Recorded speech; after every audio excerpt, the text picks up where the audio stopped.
Hey guys, it's the doc, and here is the next installation of the hashtag Ask Dr. Mudgil series. This question comes in from TikTok, and it asks, what can I do with keloids, pimple scars? The excision makes the situation worse because the scar gets even bigger.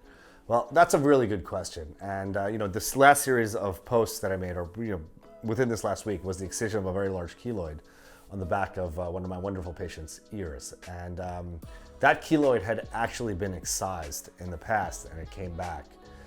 So the key with managing these, and there's no really easy way to do it, to be honest with you. So I hope that my strategy will be a successful one. And the plan is, or plan was, and this is the plan that we have in place, is I removed the keloid, and at the time of removing it, I actually injected the base of the keloid with steroids. And steroids basically, they suppress the formation of keloids. And every 3 or 4 weeks, we're gonna stay on top of this keloid while it's healing to kind of beat that scar tissue down and keep it from reforming a keloid. I think as long as we're compliant with that plan, stick to it, I think my patient will have a very successful outcome. But there are lots of ways to manage keloids.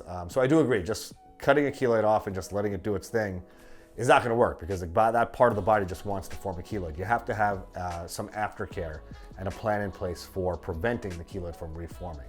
Now, when it comes to acne scars, if you're talking about acne scars on your face, the first step for any raised scar or keloid is to inject it with cortisone to get it flat, or excise it, inject it with cortisone to keep it flat. Once the keloid is flat and flush with the skin, then various lasers can be used to even out the skin tone and improve the scar tissue that may have formed from prior cystic acne.